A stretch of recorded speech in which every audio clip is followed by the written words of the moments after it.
ብጋራሽ ማለት ለምን ማካፈል ምን ማለት ነው ታለሽ? ዳንቺ ተሻታፈ ነው ንጌታ ቆይ ተረጋጋሽ። በቃ በአንዴ ሁሉ ብር አገኘው ብዬ ሳስብ ያየሁትን ማመን አልቻልኩም።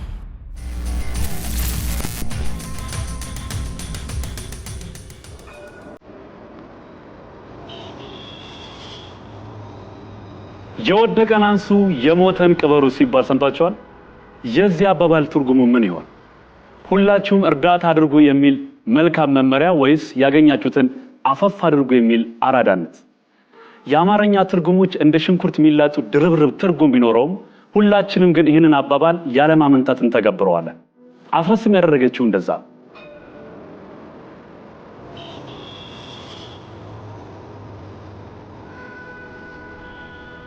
አስረስ ወንደሰን በክሊኒካል ሳይኮሎጂ ትምህርት የሁለተኛ ዲግሪውን ይዛ በከፈተችው ቢሮ የማማከር አገልግሎት ትሰጣለች። ቢሮዋ ግርግር የሚበዛበት መገናኛ አካባቢ እንደመሆኑ ከስራ ስትወጣ ይግርግር ጋፕ እስኪል የተወሰኑ ደቂቃዎች ካፌ ውስጥ ቁጭ ብላ ታሳልፋለች።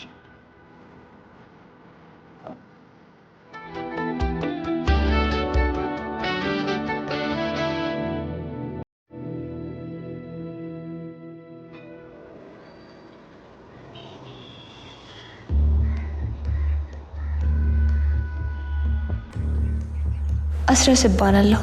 የምሰራው መገናኛ አካባቢ ነው እና የሰው ግርግር በጣም ይረብሸኛል።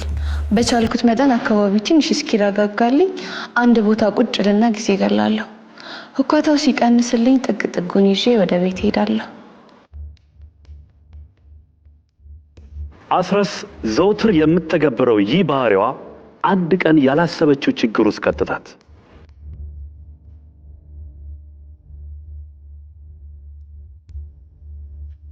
ትዝ ይለኛል። ቀኑ አርብ ነው። ከስራ የወጣሁት አምሽቼ ስለሆነ በፍጥነት ወደ ቤት ለመግባት ቸኩያለሁ። መንገዱም ጭር ብሏል። እንደዛ ባይሆን እኔም ልብ አልለውም ነበር።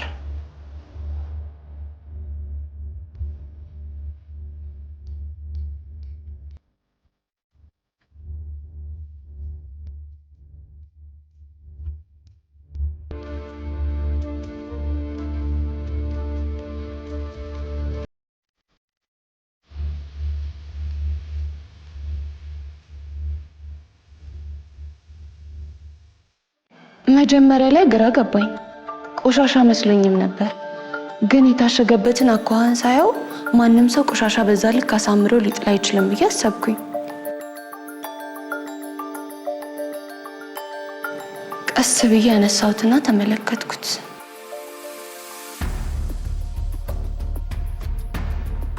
አስረስ በሁለት ሐሳብ ተወጥራ ለመወሰን ተቸገረች።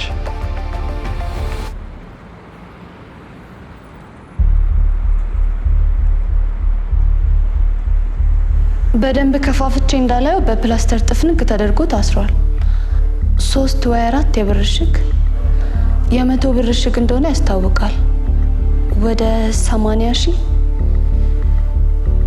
ማን ጥሎት ይሁን?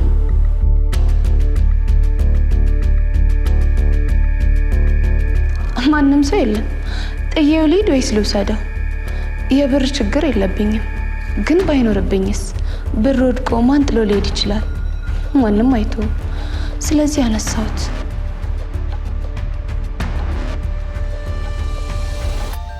የአስረስ ድርጊት ለብዙዎቻችን እንግዳ አይደለም። ነገር ግን የሚያስከትለውን መዘዝ ምን ያህሎቻችን እናውቅ ይሆን?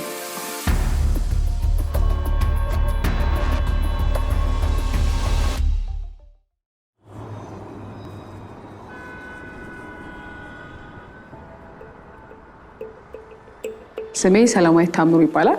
በሙያ ጠበቃ ነኝ። ባለታሪካዎቹ የገጠማትን ነገር ተመልክቻለሁ፣ አይቻለሁ። በጣም ነው የሚያሳዝነው። ባለማወቅ የገባችበት ችግር ነው።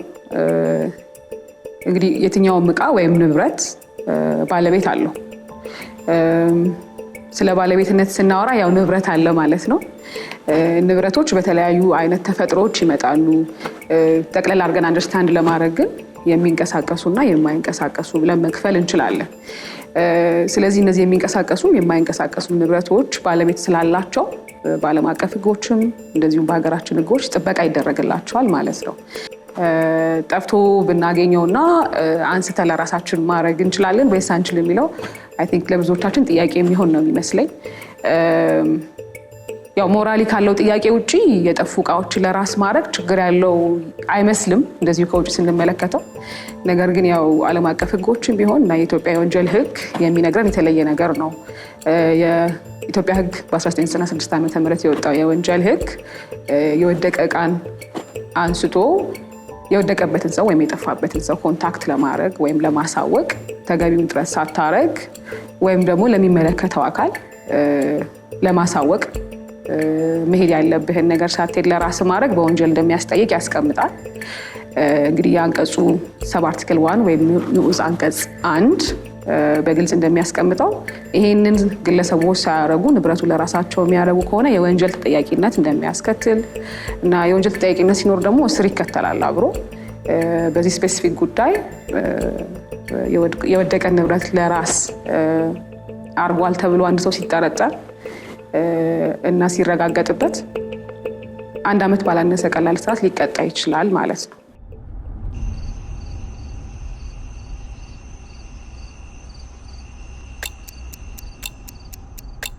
የፈጸመችው ድርጊት ምን ያህል ወንጀል እንደሆነ ያልተረዳችው አስረስ ሌላም ችግር አጋጠማት። ገልመጥ አድርጌ ማንም ሰው አላየኝም ብዬ ቦርሴ ውስጥ ልከት ስል ድንገት የሆነ ሰው መጥቶ ብር የያዘውን እጄን አፋፍ አድርጎ ያዘኝ። እንዴት እንደደነገጥኩኝ የዛኔው ድንጋጤ እስካሁን ውስጥ ያለ ስማ።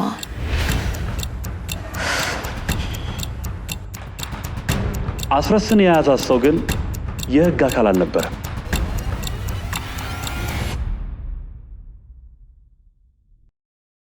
መጀመሪያ ላይ ብር ሲሆን እንዴ ብዬ አሰብኩኝ። ቦርሴ ውስጥ ልከት ስል እጅ ከፍንጅ ተይዤ ምን ብዬ እከራከራለሁ? በቃ ትቼለት ልሂድ አልኩኝ። እሱ ግን አልለቀቀኝም።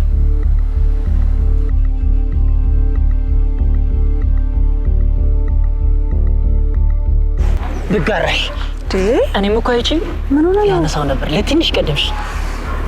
ምን ብዙ ነው እንዴ? አይ ቆይ ሰው ካየው መጥቶ አታፍሩ ያለ። ስለዚህ በእኔና በአንቺ መሀል ይቅር ማለት ነው። ገባሽ? በጣም እያቻኮለኝ ስለነበረ ተረጋግቼ ማሰብ አልቻልኩም። ይኸውልሽ ቀድመሽኝ ስላነሳሽው ብሩን አልወስድብሽ፣ ግን የተወሰነ አካፊ ማለት ለምን አካፍል? ምን ማለት ነው ታያለሽ? እንዳንቺ ተሻታፊ ተረጋጋ። ምን ነው እንግዲህ ታቆይ ተረጋጋ።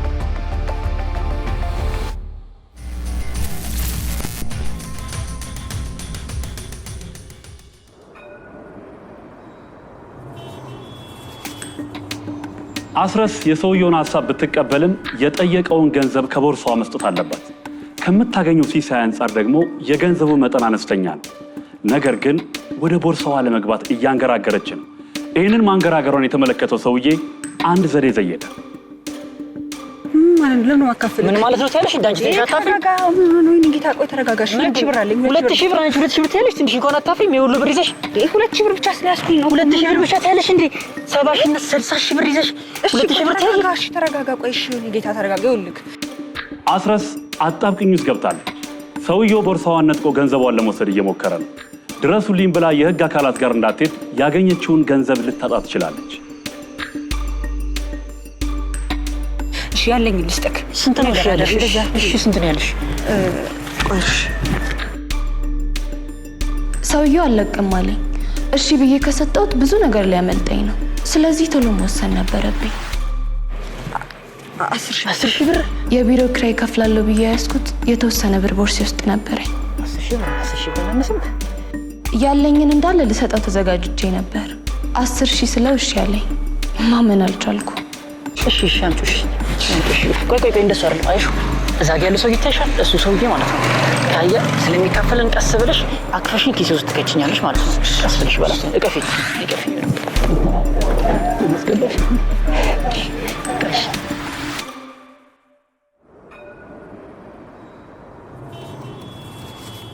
በልጅነታችን አንድ ልማድ ነበረ። አስረስም ያጋጠማት እንደዚህ አይነት ነገር ነው። ልጅ ሆነን ተሰብስበን እየተጫወትን ወይ ደግሞ ተልከን እየሄድን በአጋጣሚ የወደቀ ነገር ብናገኝ ብጋራ እንልና ለሁለት እንካፈላለን። ወይ ደግሞ ቀድሞ ያገኘ ሰው መስጠት ካልፈለገ ባትጋሩኝልና አዝኖ እስከሚሰጠን ድረስ እንቁለጨለጭ ነበረ። ይሄ የተጻፈ ህግ ባይሆንም ሁላችንም ግን እንተገብረዋለን። አስረስ ባትጋራኝ ባለማለቷ ያገኘችውን እንድታካፍል አስገድደዋታል። ነገር ግን ከፊት አንድ አደገኛም ነገር ይጠበቃት። ለሱ 10,000 ብሩን ሰጥቼው ከሄደ በኋላ እኔ ራይድ ያዝኩኝ። ከዛ መኪና ውስጥ ከገባው በኋላ የተሰማኝ ደስታ በቃ መግለጽ አልችልም። ይሄ ሁሉ ብር ሞባይል ልግዛበት? አይ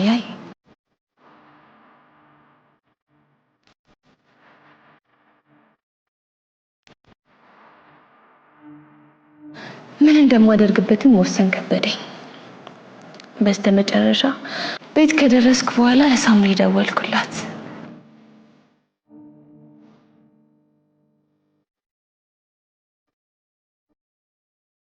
ሳምራዊት እባላለሁ። የአስረስ ጓደኛ ነኝ። ያን ቀን አሲ ሲደውልልኝ በጣም ነበር የደነገጥኩት። አሲ በስልክ ውስጥ እንደዛ ስትሆን ሰምቻት ስለማላውቅ የሆነ ነገር ሆነች ነበር የመሰለኝ እና ምን ሆነች ነው ብዬ ስጠይቃት ምንም ነገር ለመናገር ፈቃደኛ አልነበረች። በቃ በጣም ደስተኛ እንደሆነችና ደስ እንደምትጋብዘኝ ነበር ስትነግረኝ ነበር።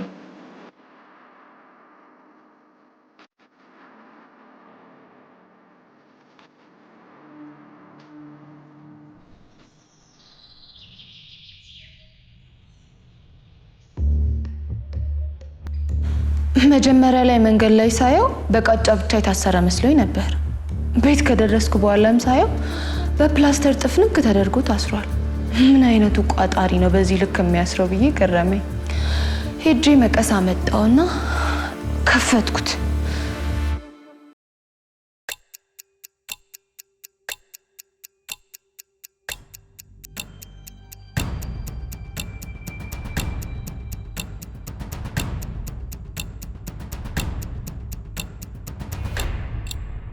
ያየሁትን ማመን አልቻልኩም። እያንዳንዱ እሽግ ከላይና ከታች 100 ብሮች አሉ። ሌላው ደግሞ 5 ብርና በብር ልክ የተቆረጡ ወረቀቶች ቀለም ተቀብተው ነው ያሉት።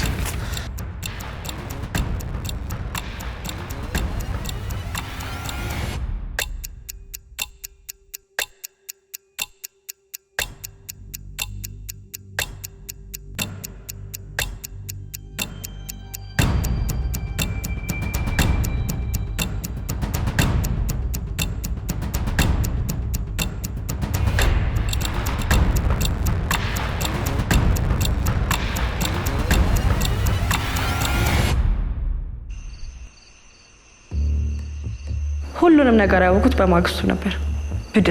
ብደውል ስልክ አታነሳም። በጣም ሲጨንቀኝ ቤቷ ሄድኩኝ። ቤቷ ስሄድ ነበር ሁሉንም ነገር አንድ ባንድ የነገረች። በጣም ነው የሚገርመው።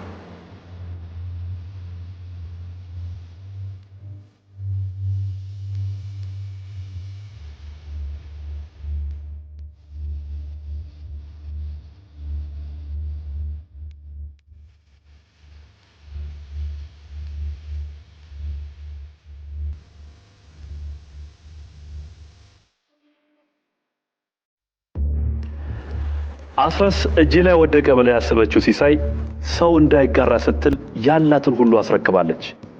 በምላሹ ያገኘችው ግን ከከፈለችው ዋጋ ጋር ሰማይና ምድር ሆነ። ተዘረፍኩ እንዳትል 10,000 ብሩን በፍቃዷ ሰጥታለች። እንደዚህ አይነት ሽወዳን የተካነ የሚመስለው አጭበርባሪ ልፈልግ ብትል የት ብላ ልታገኘው?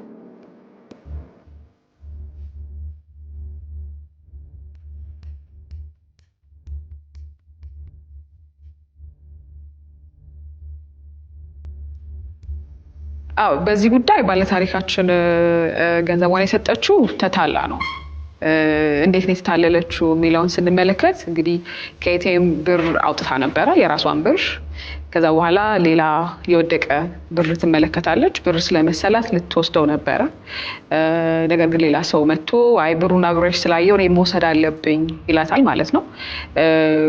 ከዛ በኋላ ያው በዚህ መካከል በተፈጠረ ንግግር ነው አይ ይሄን ብር መውሰድ ከፈለግሽ አንቺ ያወጣሽውን ብር ልትሰጪኝ ይገባል። ምክንያቱም ውስጥ ያለው ብር 70-80 ሺህ ብር ስለሆነ መካፈል አለብን። ስለዚህ አንቺ ይሄን ውሰጂ፣ እኔ ደግሞ 10,000 ብሩን ወስዳለሁ ብሎ ነው ብሯን የወሰደባት። ሶ ቴክኒካሊ ስፒኪንግ ባለታሪካችን ተታላለች ማለት ይቻላል። ምንም እንኳን ያላግባብ የሆነ ብልጽግና ለማግኘት በማሰብ ቢሆንም ብሯን የሰጠችው። ሶ ቀርቦ ሲያናግራት የነበረው ግለሰብ ይሄንን ብር ለመውሰድ ባርጌን ለማድረግ ወይም መደራደር የሚችልበት ምንም አይነት ካፓሲቲ ወይም አቅም እንደሌለው ብታቅ ወይም ደግሞ ውስጥ ያለው ፖስታ ውስጥ የነበረው ነገር ገንዘብ እንዳልሆነ ብታቅ ብሯን አሳልፋ አትሰጥም ማለት ነው። ስለዚህ ቴክኒካሊ ስፒኪንግ ይሄ እቺ ሴት ይሄን ፍሬ ነገር ባይነግራት ሐሰተኛ የሆነ ፍሬ ነገር ማለት ነው ባይነግራት ገንዘቧን አሳልፋ አትሰጥም ማለት ነው። ይሄ በወንጀል ሕጉ መሰረት መታለል ይባላል።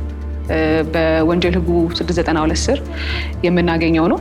ይሄ ወንጀል አንድ ሰው ፈጽሞ ሲገኝ እስከ 5 ዓመት ቀላል እስራት ሊያስቀጣ የሚችል ወንጀል ነው ማለት ነው። ስለዚህ በዚህ ሁኔታ ባለታሪኳ ተበዳይ ናት። ምናልባት ይሄ ተከሳሽ ተመልሶ ተገኝቶ ቢከሰስ ከሆነና ብሩ እጁ ላይ የሚገኝ ከሆነ ወይም ኤግዚቢት ፖሊስ ከነብሩ ሊያገኘው የሚችል ከሆነ ተከሳሽን ብሯን መልሳ ልታገኝ የምትችልበት ሁኔታ አለ ማለት ነው።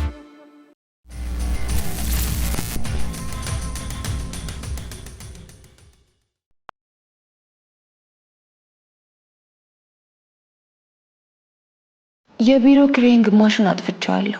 ያለኝን 10,000 በ600 ብር ቀይሬ ያለኝን ሁሉ አስረክቤ ባዶ እጄን አጨብጭቤ ቁጭ ብያለሁ። እንደዚህ ጭበረበራለሁ ብዬ አስቤ አላውቅም። እኔ ሁልጊዜ ለደንበኞቼ እንዳትጭበረበሩ፣ ሁልጊዜ ተረጋጉና አስቡ እያልኩ እመክራለሁ። ግን አሁን እኔ ሲደርስብኝ ገባኝ። የተጭበረበርኩት ስለቸገረኝ አይደለም። በቃ በአንዴ ሁሉ ብር አገኘው ብዬ ሳስብ ሁሉ ነገር ረሳሁ።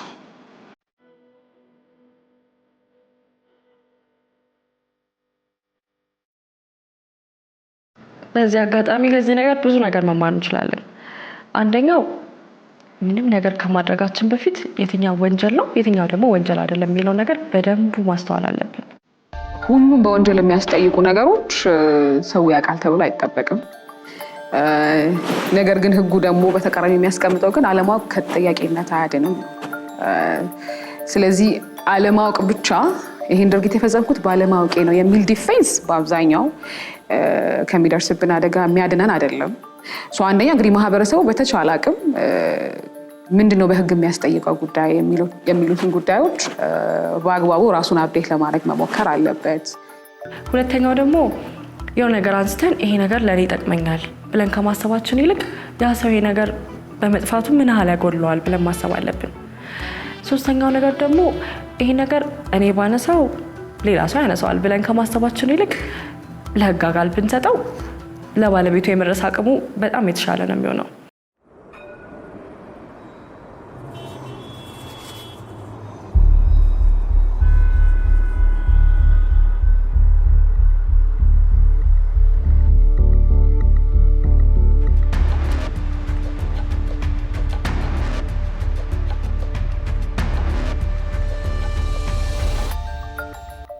ከዛ ውጭ ግን ስፔሲፊካሊ አሁን ያነሳችሁት ታሪክ ላይ ስንመለከት ቅድም እንዳነሳው ነው ከሞራሊቲ አንፃር የሚታይ ነገር ነው።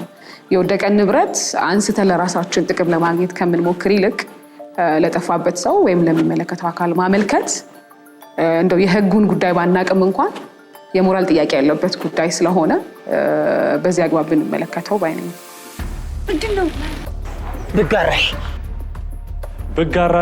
ብጋራ የሚለው የልጆች ጨዋታ መነሻው ስግብግብነት ነው።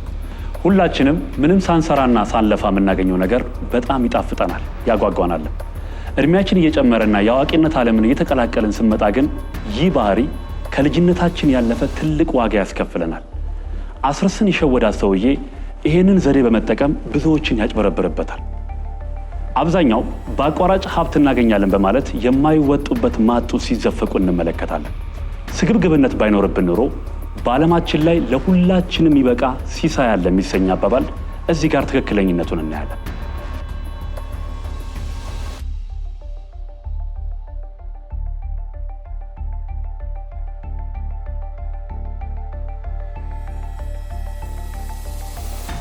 እናንተስ ሌሎችን ከሽወዳ የሚታደግ ያያችሁትን የሰማችሁትን የተሸወዳችሁትን በኢንስታግራም በፌስቡክ እና በቴሌግራም በውስጥ መስመር ልታጋሩን ትችላላችሁ። እኛም ክሽን አድርገን ይዘን እንቀርባለን። ልብ አድርጉ፣ ሁሉም ተሸውዷል። ማምለጫው መንገድ አንድ ነው። ጥንቃቄ ይጠብቃል።